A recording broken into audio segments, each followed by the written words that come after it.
মঞ্চটা প্রস্তুত ছিল বার্সেলোনার জন্য। লা লিগার শিরোপা নিশ্চিত করতে দরকার একটি জয়, হাতে ৩ ম্যাচ। এমন অবস্থায় বৃহস্পতিবার রাতে কাতালান অঞ্চলেরই আরেক দল স্পানিওলের বিপক্ষে মাঠে নামে বার্সা। পুরো বার্সেলোনা শহরে নানা আয়োজনে প্রস্তুত ছিল লাখো সমর্থক।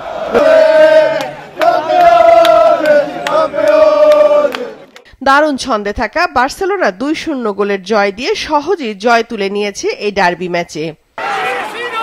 তবে প্রথমার্ধে খেলা কিছুক্ষণ বন্ধ রাখা হয়, কারণ মাঠের বাইরে একটি গাড়ি ভক্তদের উপর উঠে গেলে ১৩ জন আহত হন, যাদের মধ্যে গুরুতর ৪ জনকে নিতে হয় হাসপাতালে।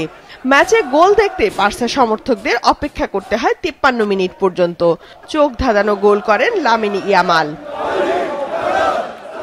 চলতি মৌসুমে সব প্রতিযোগিতা মিলিয়ে বার্সার জার্সিতে ৫৩ ম্যাচে ১৭ গোল ও ২৫টি অ্যাসিস্ট করলেন ১৭ বছর বয়সী স্প্যানিশ উইঙ্গার। ৮০ মিনিটে ডিফেন্ডার লিয়ান্দ্রো ক্যাব্রেরা লাল কার্ড পেলে ১০ জনে পরিণত হয় স্পানিওল। ইনজুরি সময়ে ব্যবধান দ্বিগুণ করেন ফার্মিন লোপেজ। এতে ২ ম্যাচ হাতে রেখে শিরোপা জয়ের উল্লাসে মাতে কোচ হ্যান্স ফ্লিকের দল। এলএমই সার্টিফাইড বিশ্বসেরা কপারে তৈরি ওয়ালটন কেবলস, যা আপনার স্থাপনাকে রাখবে সব সময় নিরাপদ। উল্লাস ছড়িয়ে পড়ে মাঠ ও মাঠের বাইরে, নাচে গানে মাতিয়ে তোলে সমর্থকরা। রাতের আকাশে ফুটে ওঠে আলোর ঝলকানি। বার্সেলোনা নিজ মাঠে হলে উদযাপনটা হয়তো আরো জমতো, তবে সেই আনন্দ উৎসব নিশ্চয়ই হবে যেদিন ট্রফি তুলে দেয়া হবে তাদের হাতে।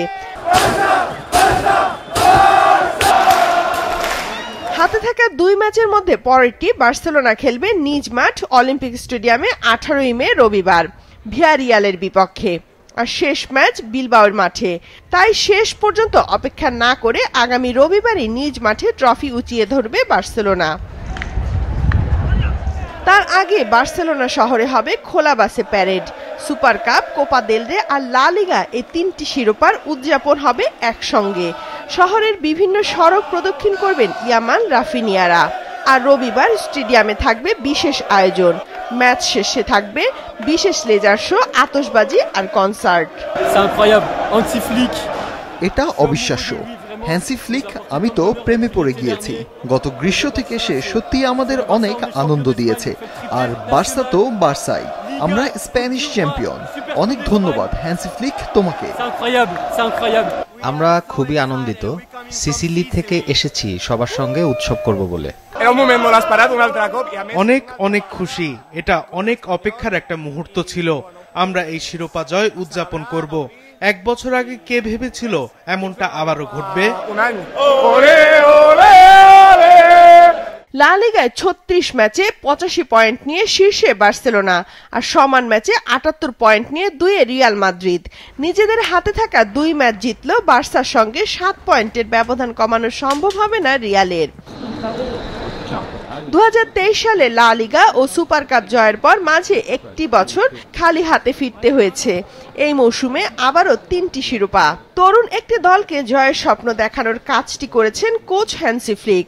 ২০২৪ সালের মে মাসে দায়িত্ব নেয়ার পর ৬০ বছর বয়সী এই জার্মানের ছোঁয়ায় বদলে গেছে পুরো দল।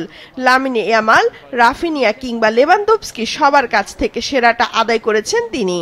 চ্যাম্পিয়ন্স লিগের সেমিফাইনাল থেকে বিদায় নিল ঘরোয়া আসরে অপ্রতিরোধ্য ছিল বার্সেলোনা। যদিও ২৮তম লিগ শিরোপা জয়ের কৃতিত্বটা খেলোয়াড়দেরই দিয়েছেন ফ্লিক। আমার কাছে এই দলটি একটি পরিবারের মতো। এখানে প্রত্যেকের নিজের কাজ ভাগ করা আছে। সবার নিজের দায়িত্বটুকু পেশাদারিত্বের সঙ্গে আবেগ ও ভালোবাসা দিয়ে করে। ড্রেসিং রুমের পরিবেশটাও অসাধারণ। এই পরিবারে সবাই একে অপরের যত্ন নেয় এবং এটা দেখতে সত্যি ভালো লাগে। এক কথায় অনন্য। লা লিগার শিরোপা সংখ্যা রিয়ালের ৩৬টি আর বার্সেলোনার ২৮। তবে এ মৌসুমে রিয়ালকে ৪টি ম্যাচে হারিয়েছে বার্সেলোনা।